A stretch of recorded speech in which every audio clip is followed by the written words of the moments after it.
स्वागत है आप सबका। मैं Vivek Bindra, international motivation speaker, leadership consultant, business coach. आपको सफल बनाना मैंने जिम्मेदारी ले ली है। बहुत सारे व्यापारी आज भी मेरे देश में मुंगेरी लाल की तरह काम कर रहे हैं। कौन है मुंगेरी लाल पता है आपको? ये वहां धंधा खोलता है जहां सबका चल रहा है। इसकी जूस की दुकान चल गई, चलो अपनी खोल देते हैं। इसका छल्ली भुट्टा चल गया, मेरा लगा देते हैं। इसकी बिक रही आइसक्रीम तेज, मेरा भी लगा दे आइसक्रीम का ठेला। ये मुंगेरी लाल की तरह धंधे करेंगे तो लोग आएंगे और एक साथ लाइन लगा के। देखिए, धंधा वो होना चाहिए जिसमें दूसरा घुस ना पाए। एक बार और कम ऑन, मोनोपोली कैसे क्रिएट करें?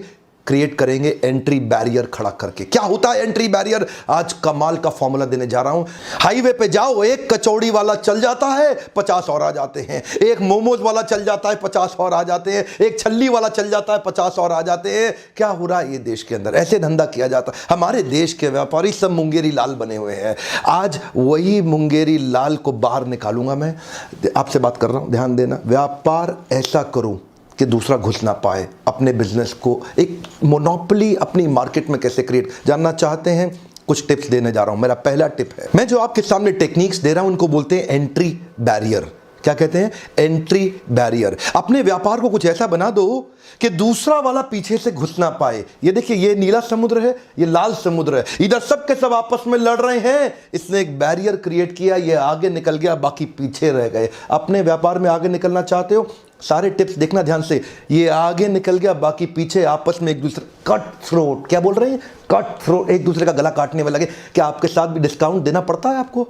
उधारी देनी पड़ रही है आपको?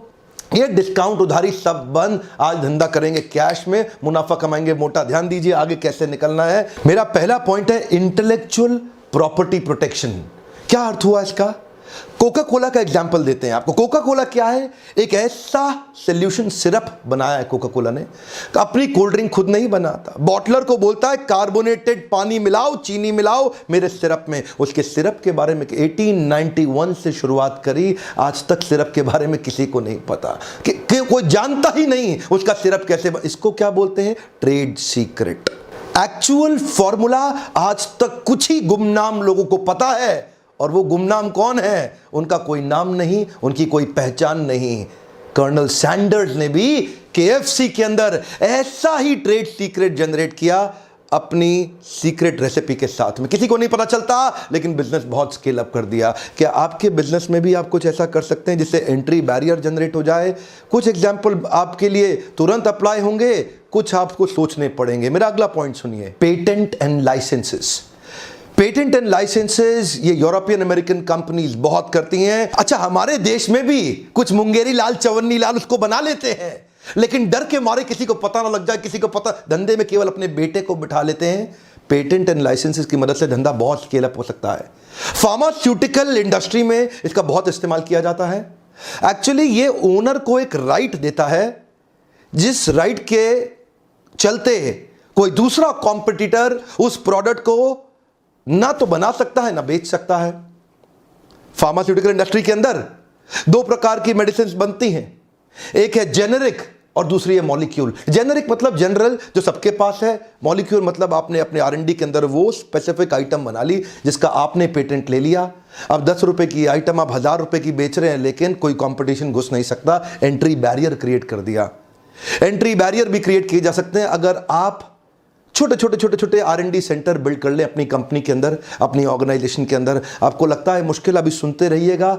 आसान कई तरीके हैं, और एक ऐसा तरीका है जो आपको सफल पक्का बना देगा, वो लास्ट में बताऊंगा। अगला वाला एग्जाम्पल तो आप रोज अपने जीवन में देख रहे हैं, डिस्ट्रीब्यूशन नेटवर्क।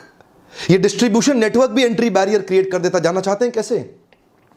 नोकिया का डिस्ट्रीब्यूशन नेटवर्क बड़ा था, लेकिन अंदर से खोखला, कमजोर था। नोकिया अपने डिस्ट्रीब्यूटर रिटेलर को 15-15, 20-20, 25-25 रुपए दिया करता था मार्जिन में। लोग इंतजार कर रहे थे कोई आ जाए नोकिया को पीटने के लिए, रिटेलर, क्योंकि रिटेलर थके हुए थे। 20 रुपए के मार्जिन पे मोबाइल बेचा करते थे। नोकिया ने ध्यान नहीं रखा अपने डिस्ट्रीब्यूशन नेटवर्क का, लेकिन वहीं कौन आ गए? Oppo, Vivo. Highest margin they रहे हैं आज, सबसे बड़ा मार्जिन दे रहे हैं। किसी भी रिटेल की दुकान पे चले जाओ, वो बोलेगा सबसे बढ़िया मोबाइल ओप्पो का है, ले लो। सबसे बढ़िया मोबाइल ओप्पो का है, ले लो। ओप्पो वीवो की वो तारीफ करता है। क्यों? ओप्पो वीवो ने आज डूबते हुए रिटेलर को ऐसे रिटेलर को जिसको फांसी लग जाती, मर जाता बेचारा, क्योंकि उसके पास मार्जिन नहीं था, खर्चे के लिए पैसा नहीं था। आपको पता नहीं मोबाइल जो का धंधा है ना, बहुत कम मार्जिन का है। मोबाइल में बहुत ज्यादा मार्जिन नहीं होता, लेकिन ऐसे मोबाइल रिटेलर को बचाने के लिए ओप्पो और वीवो आए हमारे देश के अंदर। उन्होंने डिस्ट्रीब्यूशन नेटवर्क पावरफुल बिल्ड कर दिया। आज रिटेलर डिस्ट्रीब्यूटर ओप्पो वीवो की तारीफ करते हैं क्योंकि उन्होंने उनका ध्यान रखा है। आज ओप्पो वीवो ने डिस्ट्रीब्यूटर रिटेलर्स की जिम्मेदारी उठाई है और आज डिस्ट्रीब्यूटर रिटेलर ओप्पो वीवो के लिए बहुत लॉयल हो गए हैं। बाकी सारी हैंडसेट कंपनी के लिए एंट्री बैरियर क्रिएट हो गया है। क्या हो गया? Entry barrier. इसको बोलते हैं एंट्री बैरियर। आपके पार्टनर्स के साथ मिलकर आप ऐसा संबंध बना लो, उनके साथ ऐसा मजबूत संबंध बना लो कि दूसरा कोई अंदर घुस ही ना सके। क्या आपने अपना डिस्ट्रीब्यूशन नेटवर्क तैयार किया? कर सकते हैं आप। लीडरशिप फनल में आते हैं ना आप में से कई लोग, उनको हम हेल्प करते हैं बिल्ड करने के लिए। लेकिन अगर आप नहीं आ सकते हैं तो कम से कम वीडियो देखिए। बहुत तरीके हैं एंट्री बैरियर बिल्ड करने के। मैं कुछ और बताने जा रहा हूं। जब सैमसंग और नोकिया एक के बाद एक रिटेलर को घाव पे घाव दिए जा रहे थे और उस पर नमक छिड़क के मुस्कुरा रहे थे, हमारा मोबाइल अपने आप बिकता है, रिटेलर क्या बेचेगा, तभी उनके घाव पे, उनके जख्म पे मरहम लगाने के लिए करण अर्जुन की तरह आए ओप्पो वीवो, जिन्होंने आकर डिस्ट्रीब्यूशन नेटवर्क बनाया। वो मां बोलती थी ना, मेरे करण अर्जुन आएंगे, मेरे करण अर्जुन आएंगे, मेरे करण अर्जुन आएंगे, मेरे करण अर्जुन आएंगे, मेरे करण अर्जुन आएंगे। आ गए ओप्पो और वीवो, ऐसा डिस्ट्रीब्यूशन नेटवर्क को एम्पावर किया। एक एक रिटेलर बोला, देखो देखो हमें बचाने वाले करण अर्जुन आ गए हैं। ओप्पो वीवो की इंटेलिजेंस देखिए, डिस्ट्रीब्यूशन नेटवर्क को इतना एम्पावर किया, रिटेलर उनका साथ दे। क्यों नहीं देगा? क्योंकि उन्होंने रिटेलर को बचाया है। डूबते हुए रिटेलर को ईमानदारी से इज्जत दी है, उसको सपोर्ट दिया है, इसीलिए आज एंट्री बैरियर आ गया। इतना पावरफुल एंट्री बैरियर। अपने पार्टनर्स को मजबूती दीजिए, ये लर्निंग है ओप्पो वीवो से। अपने पार्टनर्स को मजबूती दीजिए, एंट्री बैरियर क्रिएट हो जाएगा। अगला मेरा पॉइंट है एक्सक्लूसिव राइट्स। जिस भी व्यापार के आप अंदर आप हैं, आप देखिए कोई इंटरनेशनल प्रोडक्ट ऐसा है कि जिसका आप एक्सक्लूसिव राइट लेकर के अपने देश इंडिया के अंदर उसका डिस्ट्रीब्यूशन क्रिएट कर सकते हैं। इनफैक्ट कई मोबाइल फोन हैं जो फ्लिपकार्ट और अमेजॉन पे अपने एक्सक्लूसिव राइट देते हैं माल बेचने के लिए, और मार्केट के अंदर हंगामा। देखिए क्यों? क्योंकि एंट्री बैरियर क्रिएट हो गया। जैसे एमआई के फोन, मोटोरोला, लेनोवो, ये एक एक महीने के लिए अपने प्रोडक्ट को एक्सक्लूसिव केवल फ्लिपकार्ट को देते हैं या अमेजॉन को देते हैं। फ्लिपकार्ट ने तो काम ही ये कर रखा है, 70% जब भी एक्सक्लूसिव धंधे का काम आएगा तो फ्लिपकार्ट ले लेता है। ये उसका तरीका है बिजनेस करने का। एंट्री बैरियर क्रिएट कर दिए। देश के सारे रिटेलर तंग होते रहते हैं फ्लिपकार्ट के कारण। जितने मोबाइल रिटेलर परेशान हैं फ्लिपकार्ट और अमेजॉन से। अमेजॉन थोड़ा पीछे है, वो 30% लेता है। फ्लिपकार्ट सबसे ज्यादा एक्सक्लूसिव सेल्स की डील्स उठा लेता है मार्केट के अंदर। ये भी एंट्री बैरियर क्रिएट करने का तरीका है। कोई भी आपकी इंडस्ट्री के अंदर ऐसा प्रोडक्ट जो अभी भारत देश में नहीं बिक रहा, उसका जो भी ओरिजिनेटिंग कंट्री है, उस कंपनी को वहां कांटेक्ट करके उसके एक्सक्लूसिव इंडिया सेलिंग राइट्स अगर आप में दम है तो आप ले सकते हैं। एंट्री बैरियर क्रिएट हो जाएगा, कोई कंपटीशन आपके अगेंस्ट खड़ा नहीं हो पाएगा। अगला मेरा पॉइंट है इकोनॉमीज ऑफ स्केल। इससे भी एंट्री बैरियर क्रिएट हो सकता है। इकोनॉमीज ऑफ स्केल का मतलब क्या है? माल इतना बेच दो, इतना बेच दो, इतना बेच दो, इतना बेच दो कि वॉल्यूम के कारण आपकी प्रॉफिटेबिलिटी बढ़ जाए, चाहे भले ही मार्जिन बहुत थोड़ा सा क्यों ना हो। उदाहरण है वॉलमार्ट, उदाहरण है डी मार्ट, उदाहरण है बिग बाजार। ये लोग जब मार्केट से माल खरीदते हैं ना, इतना बड़ा बल्क में सेंट्रलाइज्ड परचेजिंग के कारण खरीदते हैं, अपने आखिरी पैसे के 100वें हिस्से के आखिरी पैसे का भी डिस्काउंट ले लेते हैं। इतना बल्क में खरीदते हैं कि उसके कारण ये इकोनॉमीज ऑफ स्केल बिल्ड कर लेते हैं। इनसे सस्ता कोई खरीद ही नहीं सकता, एंट्री बैरियर हो गया। अब इनसे सस्ता कोई बेच ही नहीं सकता, एंट्री बैरियर हो गया। आप अपने बिजनेस को बहुत बड़ा करके, मार्जिन्स कम करके ऐसा प्राइस मार्केट में ऑफर कर सकते हैं जिसमें एंट्री बैरियर क्रिएट हो जाए और कोई और। यही तो डील रहती है इसकी बिग बाजार की। आप सोचते होंगे इतना माल सस्ता कैसे दे देता है, यही तरीका है उनका। या फिर डी मार्ट भी कर रहा है, अब इससे में बहुत तेजी से ग्रो कर रहा है हमारे देश के अंदर। अगला एग्जाम्पल, ये थोड़ा हर आदमी नहीं कर सकता, इसको बोलते हैं हाई कैपिटल इन्वेस्टमेंट। मेरे आपने पुराने वीडियो में देखा ही हुआ है जियो वर्सेस एयरटेल, जहां मैंने बताया 2.5 लाख करोड़ रुपया इन्वेस्ट नई टेक्नोलॉजी पे किया, पुरानी पे किया ही नहीं जियो ने। इसको बोलते हैं हाई कैपिटल इन्वेस्टमेंट, जहां एंट्री बैरियर क्रिएट कर दिया। एयरटेल बेचारा पुरानी वाली इन्वेस्टमेंट से जूझ ही रहा था, ये नई इन्वेस्टमेंट पे 2.5 लाख करोड़ रुपए खर्च कर दिया। बाकी लोग पीछे पीछे आने में बहुत परेशान हो रहे हैं, इतना बड़ा बैरियर हो गया। टाटा तो बिक ही गया, उसको तो बेचारे को एयरटेल के पास जाना पड़ा, हमको खरीद लो। और उधर से वोडाफोन और आइडिया में चल रहा है। अब ये दोनों सोच रहे हैं हम दोनों एक हो जाते हैं, क्योंकि अलग अलग ये जियो से लड़ नहीं पाएंगे। जियो ने ऐसा एंट्री बैरियर क्रिएट कर दिया, 13 मोबाइल नेटवर्क सर्विसेज की कंपनी हो गई थी, अब 3 ही रह जाएंगी, फिर सब गिर के सब नीचे आ गए। क्यों? Entry barrier. जियो के आते ही हंगामा हुआ देश में। अगला मेरा पॉइंट है प्रोप्राइटरी टेक्नोलॉजी, और एग्जांपल मैं दूंगा आपको माइक्रोसॉफ्ट विंडोज का। माइक्रोसॉफ्ट विंडोज के कई वर्जन हैं, सारे वर्जन अगर आप देख लें तो उनका मार्केट शेयर आज अबाउट 90% है। No doubt, Bill Gates has 90% gross margin also because of the proprietary technology. Therefore, he's the richest billionaire in the world. Richest billionaire in the world. जानते हैं क्यों? इसी को बोलते हैं एंट्री बैरियर। आपके लिए थोड़ा आसान तरीका, एक्सीलेंट कस्टमर सर्विस। एग्जाम्पल बहुत हो सकते हैं, लेकिन मैं जुबिलियंट और ज्ञानोसिस की company called brand Domino's pizza, more than 60% market share organised industry के अंदर, delivering piping steaming hot pizza at your doorstep in less than 30 minutes और फॉर फ्री। क्या एक बार और? 30 मिनट के अंदर पिज्जा आपके घर पे, नहीं तो फ्री हो गया जी, फ्री हो गया। ये जो डोमिनोज ने एक्सीलेंट एक्सपीरियंस क्रिएट किया ना, एंट्री बैरियर हो गया।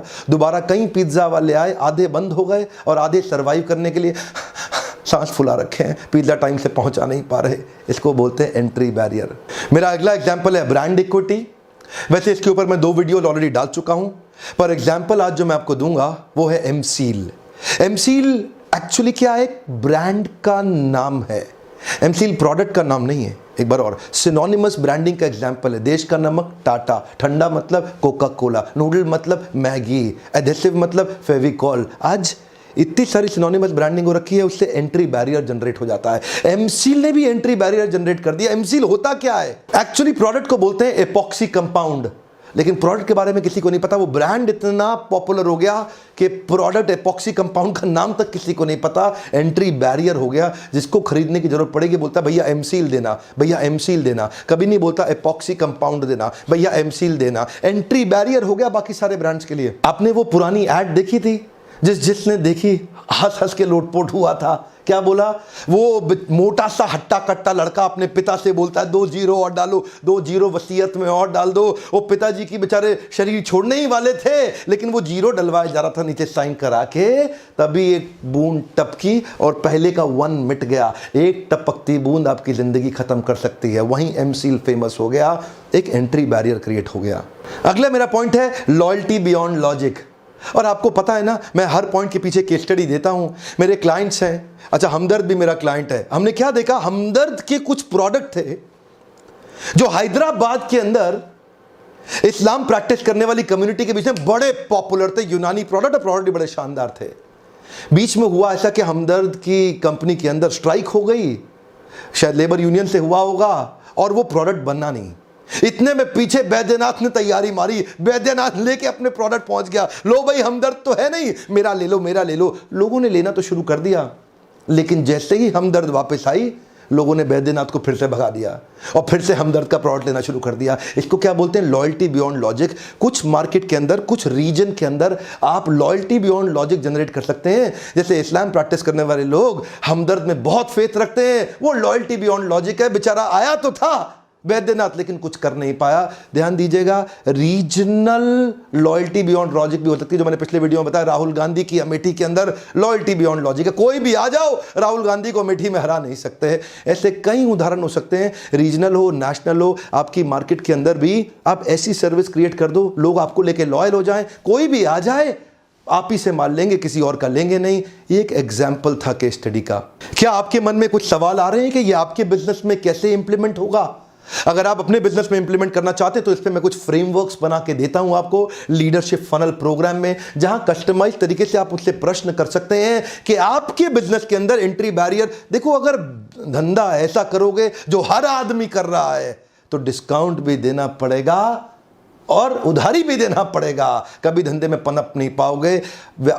असली व्यापारी वो है जो कंपटीशन को तहस नहस तक कर देता है। मैंने बिल गेट्स और मुकेश अंबानी को देखा, इनकी आदत है, पारिवारिक आदत है पूरे कंपटीशन को तहस नहस कर देने की। आप अपने बिजनेस के अंदर ब्लू ओशन, इनोवेशन या डिफरेंशिएशन क्रिएट करना चाहते हैं और आप चाहते हैं एंट्री बैरियर लग जाए ताकि आपके बिजनेस में हर कोई ना घुस जाए और आप अपने बिजनेस को नए लेवल तक लेके जा सकें। लीडरशिप फनल के बारे में हमारे टीम को फोन करके पूछिए इस नंबर पे कि इसकी अगली तारीख कब की है और कहां की है। सीट्स लिमिटेड हैं। जनवरी ऑनवर्ड्स बैच एक्सपेंसिव होने जा रहे हैं क्योंकि कुछ नई चीजें हमने ऐड करी हैं।